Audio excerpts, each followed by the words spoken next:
Halo Shalom, salam damai sejahtera bagi Anda semua. Kenalkan, saya Henny Kristianus, founder dari Tangan Pengharapan. Senang sekali bisa melayani Galilea Community of Christ. Berdoa agar firman Tuhan yang disampaikan sebentar dapat menjadi berkat bagi Anda semua. Salam sehat. Bapak, terima kasih. Kami bersyukur kalau Engkau satu-satunya Tuhan yang boleh kami andalkan dalam hidup kami. Engkaulah Tuhan, sumber pengharapan kami, gunung batu kami, tempat perlindungan. Kami berharap hanya kepadamu Tuhan. Sebentar firman-Mu diberitakan. Biar kiranya firman-Mu boleh kami mengerti dan kami hidupi.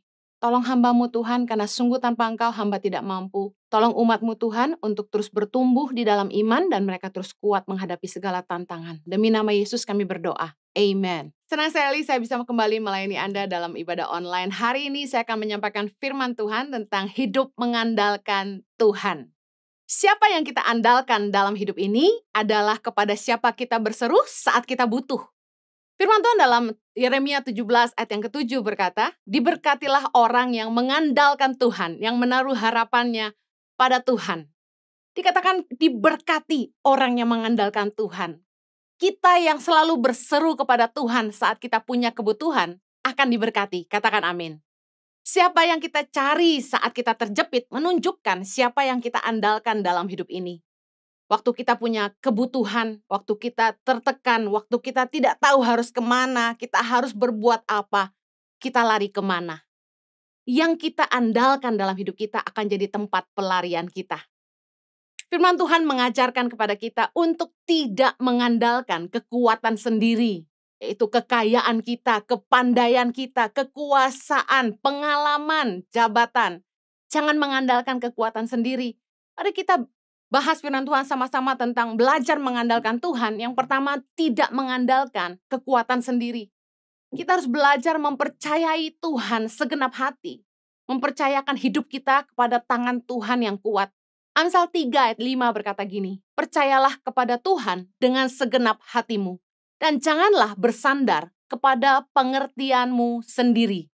Seringkali dalam hidup kita merencanakan masa depan dengan pikiran dan kemampuan kita yang terbatas.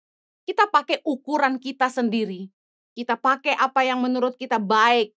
Kita pintar sekali jadi arsitek dalam hidup ini. Tapi tahukah Anda seringkali ukuran yang kita pakai itu kadang-kadang kerendahan karena kita kurang percaya Tuhan atau bahkan ketinggian karena kemauan kita terlalu banyak. Dan kita lupa bahwa Tuhanlah yang pegang kendali hidup ini. Manusia boleh berencana, tapi Tuhan yang menentukan semuanya. Nah, apa maksudnya? Jangan mengandalkan pengertian kita sendiri adalah ini. Kita harus ngerti bahwa rancangan kita belum tentu rancangan Tuhan. Yesaya 55 ayat 8 berkata gini, sebab rancanganku bukanlah rancanganmu, dan jalanmu bukanlah jalanku. Demikianlah firman Tuhan. Seringkali kita maksa apa yang kita mau untuk hidup kita. Tanpa mau ngerti apa rencana Tuhan sebenarnya. Kita ngedesain hidup kita sendiri. Oh, nanti saya umur sekian harus nikah. Nanti umur sekian saya udah harus punya rumah. Oh, nanti kita harus punya rumahnya seperti ini. Saya nanti kalau punya istri harus yang seperti ini. Kita desain semuanya. Anak harus berapa. Kita seringkali lupa untuk datang sama Tuhan dan mengandalkan hikmat dari Tuhan, meminta tuntunan Tuhan dalam hidup kita.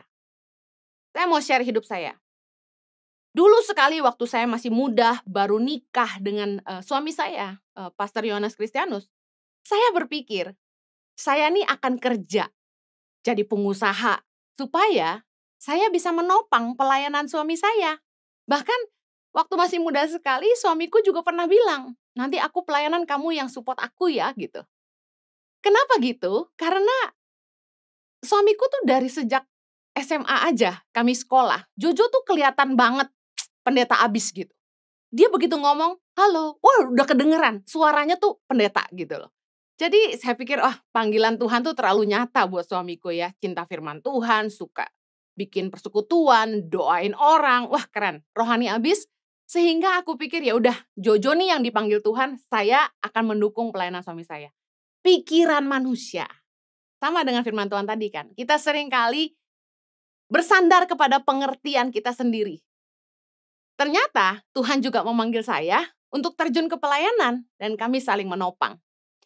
Kemudian satu hari saya berpikir gini, jujur lelah sekali harus keliling dari satu gereja ke gereja yang lain, nenteng-nenteng koper kaos 40 kilo tiap minggu plus 15 kilo gitu kan. Harus nenteng-nenteng koper jualan gitu. Enggak semua gereja memberikan tenaga untuk membantu. Kadang-kadang saya harus bongkar sendiri, tata sendiri, setelah khotbah lari ke depan jualan sendiri. Enggak semua gereja itu pelayan Tuhannya mau bantu. Terutama mereka yang belum kenal kita sebelumnya. Jadi lelah banget sebenarnya, apalagi saya harus khotbah hampir setiap hari dulu. Lelahnya minta ampun. Dan saya bilang gini sama Jojo, kayaknya YTP ini harus disupport sama sebuah perusahaan yang keuntungannya bisa support Tangan Pengharapan. Waduh, saya tuh orang kan suka bangun, jadi suka desain, suka ngatur. Jadi termasuk hidup saya pun saya mau atur gitu. Saya berpikir, ya YTP ini cocoknya punya perusahaan supaya keuntungan dari perusahaan itu bisa support pelayanan Tangan Pengharapan. Satu kali saya bilang sama teman saya, "Bro, kamu kan pinter nih ngelola perusahaan-perusahaan yang bangkrut," kasarnya gitu. Dibenahi manajemennya, lalu dijual kembali. Nah, bantu saya dong gimana caranya supaya saya bisa bikin perusahaan apa gitu, yang keuntungannya bisa support Tangan Pengharapan. Bahkan saya pernah nulis di Instagram satu kali, saking putus asanya, bisnis apa ya yang bisa ngasih makan 5.000 anak pedalaman. Zaman itu masih 5.000 anak. Teman saya salah satu orang yang tergolong sangat aktif di entrepreneur, dia bilang gini, "Aduh sorry saya terus terang nggak tahu usaha apa yang bisa kasih makan 5.000 orang." Saya jujur sama Jojo tuh sering kali, berkali-kali bahkan, mencoba banyak hal ya. Anda tahu bahwa Tuhan kasih inspirasi bikin kaos positif by YTP, lalu kemudian saya mulai bikin batik Tangan Pengharapan. Untungnya nggak terlalu banyak dan kalau dibilang itu bisa mensupport Tangan Pengharapan sama sekali kurang. Dan sampai hari ini, apa yang saya pikir harus kami buat, yaitu sebuah perusahaan yang keuntungannya bisa support Tangan Pengharapan, nggak terrealisasi. Semua hanya angan-angan, karena bukan itu kehendak Tuhan. Yang ada hari ini, Tuhan mengizinkan kami punya gereja berbasis online, YouTube, yang dimana kami gembalakan, yaitu JKI Impact Community Indonesia, dan justru dari pelayanan online inilah, kami bisa terus menopang Tangan Pengharapan, tanpa kami harus keliling bawa-bawa koper untuk jualan. Jalanku bukan jalanmu, kata Tuhan. Rancanganmu bukan rancanganku. Kadang-kadang kita terlalu sok pinter ngedesain masa depan kita dengan pikiran dan kemampuan kita yang terbatas. Kita membatasi Tuhan untuk bekerja lebih hebat dalam hidup kita. Jangan mengandalkan pengertian kita sendiri. Mari percaya kepada Tuhan dengan segenap hati. Amin. Yeremia 17 ayat kelima berkata begini, "Beginilah firman Tuhan. Terkutuklah orang yang mengandalkan manusia, yang mengandalkan kekuatannya sendiri dan yang hatinya menjauh daripada Tuhan."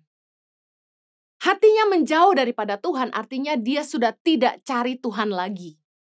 Pakai pengalaman, kesuksesan di masa lalu untuk hal-hal di depan. Kita tidak bisa mengandalkan kesuksesan di masa lalu, pengalaman kita di masa lalu untuk menjalani hidup kita hari ini. Setiap hari kita butuh Tuhan. Makanya berkat Tuhan itu selalu baru setiap pagi, kata firman Tuhan. Lalu kalau kita mengandalkan Tuhan gimana? Apakah kita nggak perlu buat apa-apa? Tentu salah. Iman tanpa kerja keras sia-sia. Orang yang mengandalkan Tuhan, mereka berdoa, meminta hikmat dan pimpinan Tuhan dalam setiap keputusan dan langkah mereka. Membawa Tuhan serta. Tapi mereka tetap bekerja dengan keras. Karena Tuhan akan menyirami kebun kita. Tapi kita sendiri yang harus mengelola kebun kita. Gak mungkin uang jatuh dari langit. Tuhan pasti memberkati pekerjaan kita. Apa yang kita kerjakan dengan tangan kita. Ada firman Tuhan yang berkata, dia memberkati orang yang dikasihi pada waktu tidur. Artinya gini, tanpa kita sadari, ketika kita sedang istirahat, ketika kita sedang punya waktu untuk hidup kita juga tidak melulu cari harta. Tuhan itu sanggup bekerja, memberkati ladang-ladang kita, memberkati apapun yang kita kerjakan. Tuhan sanggup mendatangkan berkat, melimpah gandakan apa yang kita kerjakan. Bukan hanya semata karena kerja keras kita, tapi kalau kita bisa kaya itu karena berkat Tuhan. Tuhan itu nggak suka sama orang yang mengandalkan kekuatannya sendiri. Mazmur 147 ayat 10 bilang, ia tidak suka kepada kegagahan kuda. Ia tidak senang kepada kaki laki-laki. Tuhan senang kepada orang-orang yang takut akan Dia, kepada orang-orang yang berharap akan kasih setianya. Jangan merasa kuat, jangan merasa hebat. Tetap andalkan Tuhan. Hiduplah takut akan Dia dan harapkan kasih setianya menyertai kita.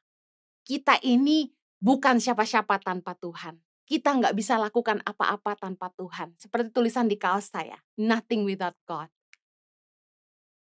Yang berikutnya, jangan mengandalkan manusia, kata firman Tuhan. Jangan mengandalkan sesama orang lain yang kita rasa mampu menolong kita.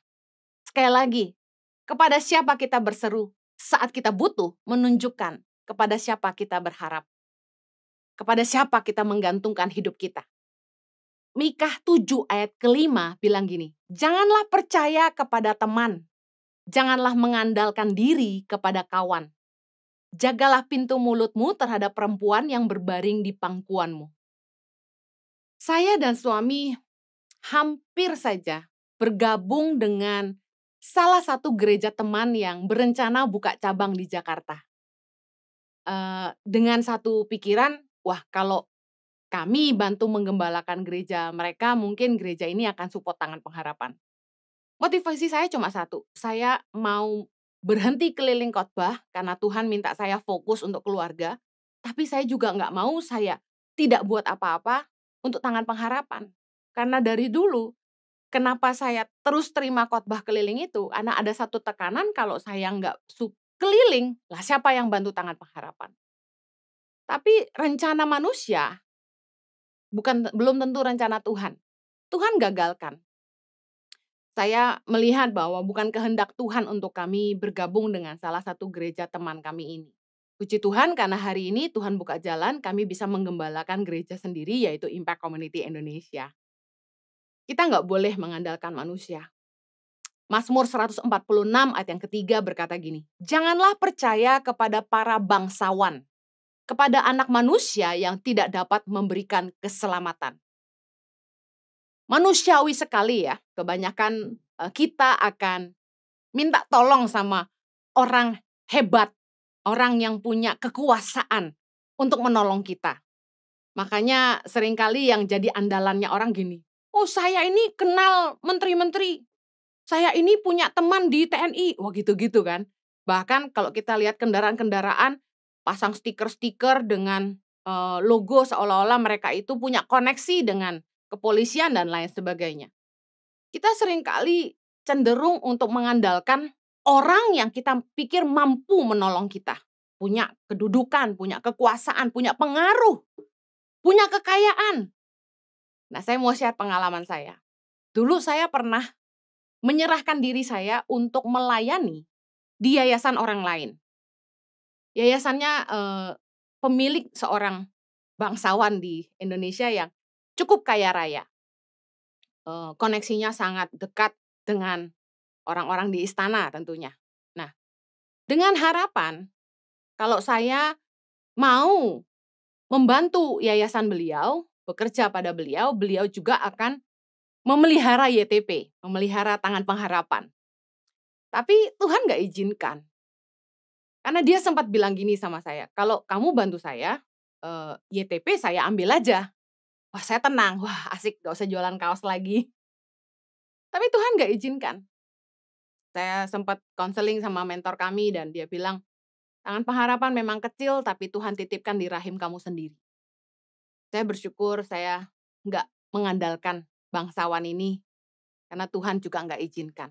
Kalau Tuhan gagalkan itu caranya beda-beda, tapi saya bersyukur. Yang terakhir, kita jangan ngandelin kuasa gelap. Jangan datang kepada berhala-berhala, dukun-dukun, peramal, tukang tenung, feng shui, dan lain sebagainya untuk cari hoki istilahnya. Banyak kan orang itu mau bangun rumah, mau jual rumah, panggil orang-orang yang punya kekuatan gaib. Doa ke dukun, macam-macam. Ambil tanah, disimpan, supaya dijampi-jampi nular kayanya orang. Pasang air mancur supaya rezeki jalan terus. Bahkan saya lihat banyak di toko-toko pasang patung kucing yang tangannya gini-gini itu. Saya tanya, ini patung kucing buat apa? Katanya untuk datangin hoki, rezeki. Ulangan 18 ayat 10 bilang gini, di antaramu janganlah didapati seorang pun yang mempersembahkan anaknya laki-laki atau anaknya perempuan sebagai korban dalam api. Ataupun seorang yang menjadi petenung, seorang peramal, seorang penelaah, seorang penyihir, seorang pemantra, ataupun seorang yang bertanya kepada arwah atau kepada roh peramal, atau yang meminta petunjuk kepada orang-orang mati. Sebab setiap orang yang melakukan hal-hal ini adalah kekejian bagi Tuhan. Dan oleh karena kekejian-kekejian inilah Tuhan Allahmu menghalau mereka dari hadapanmu. Jangan sampai kita datang ke peramal, dukun, orang kuat, orang pintar, apalah namanya, untuk cari kekayaan. Imamat 19 ayat 26b bilang, janganlah kamu melakukan telaah atau ramalan. Imamat 19 ayat 31 bilang, janganlah kamu berpaling kepada arwah atau kepada roh-roh peramal. Janganlah kamu mencari mereka dan dengan demikian menjadi najis karena mereka. Akulah Tuhan Allahmu. Penyembahan berhala, mencari rejeki kepada roh-roh gelap, merupakan kekejian bagi Allah. Jangan sampai kita menyembah kepada berhala demi harta. Ada orang-orang yang mencari pesugihan ke dukun. Pergi ke tempat-tempat yang katanya keramat, membawa persembahan, duduk di bawah pohon, nungguin daun jatuh dari pohon keramat itu untuk disimpan daunnya di dompet, katanya biar dompetnya tebal. Datang ke dukun-dukun untuk disemprot, disembur-sembur pakai air, dikasih minum ini dan itu. Bawa pulang, doain apa lalu dibawa pulang disimpan, disembayangi. Ada yang kemarin cerita sama saya, nyolong tanah dari rumah orang kaya, lalu tanahnya disimpan katanya supaya kekayaannya nular. Dan yang lucunya, katanya harus dicolong, gak boleh ketahuan sama yang punya. Lalu memanggil feng shui untuk mengarahkan pintu mana, meja ngadep mana yang hoki. Minta nasihatnya sama orang-orang sakti. Air mancur harus terus mengalir, supaya rezeki ngalir terus. Harus ada yang bikin patung ikan, lukisan ikan, katanya supaya rezeki lurus-lurus. Macem-macem. Dengar baik. Susah payah gak menambahi. Berkat Tuhan yang menjadikan kita kaya, kata firman Tuhan. Siapa yang menjadi andalan kita, biasanya jadi tempat ketergantungan kita.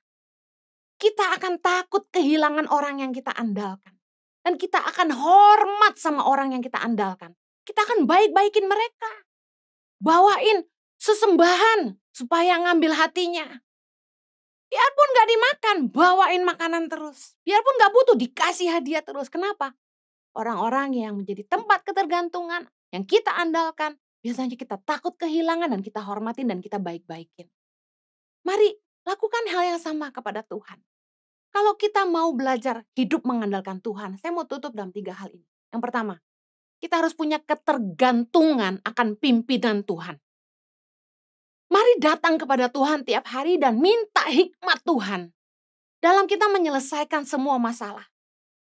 Dalam setiap pengambilan keputusan. Waktu kita harus mengambil langkah apa yang harus kita ambil. Ayo andalkan Tuhan. Doa, Tuhan tolong aku. Jatuhkan hikmat dalam hatiku. Tuhan pimpin aku. Jangan sampai aku buat keputusan yang salah. Tuhan tolong berbicaralah. Saya tuh kalau lagi tanya Tuhan sesuatu, Tuhan belum ngomong-ngomong, saya kejar terus. Pagi, siang, malam saya tanya terus. Tuhan ngomong dong. Tuhan aku harus gimana?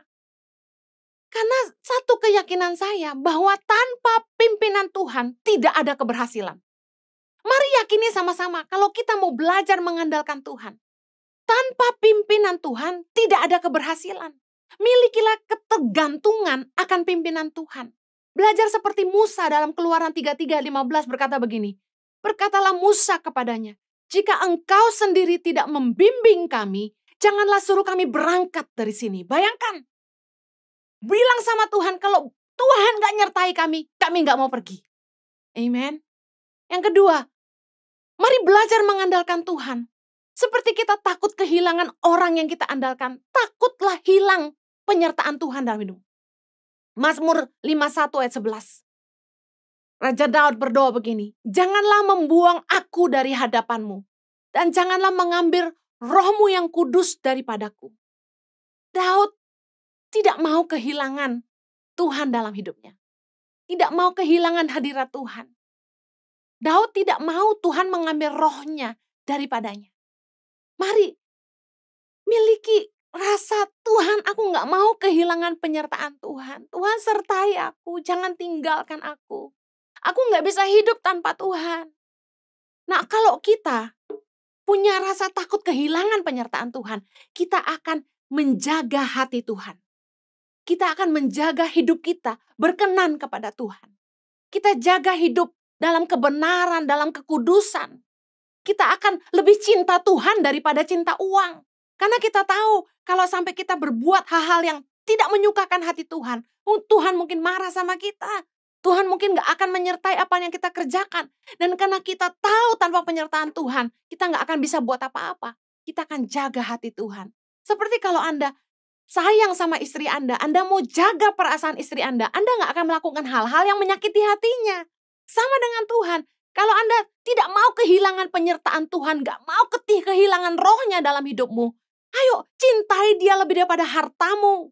Cintai dia daripada selingkuhanmu. Mari jaga hidup dalam kebenaran dan kekudusan. Jangan mencuri, jangan mengambil apa yang bukan bagianmu. Jangan korupsi, jangan makan suap. Mari hidup sungguh-sungguh layak di hadapannya. Pastikan kita berkenan kepadanya.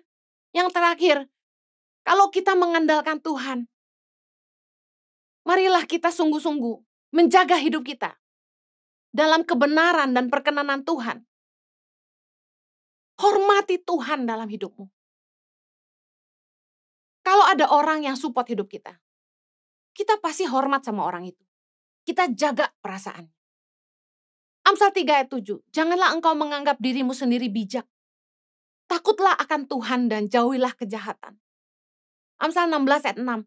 Dengan kasih dan kesetiaan, kesalahan diampuni karena takut akan Tuhan, orang menjauhi kejahatan. Kalau kita sungguh-sungguh mengandalkan Tuhan, kita akan jaga perasaan Tuhan. Kita akan hormati dia. Kita nggak akan lakukan hal-hal yang tidak menyenangkan hatinya. Kita pastikan hidup kita selalu berkenan kepada Tuhan. Mari andalkan Tuhan dalam hidup ini. Pada siapa kita berseru saat kita butuh. Menunjukkan siapa yang menjadi andalan dalam hidup kita.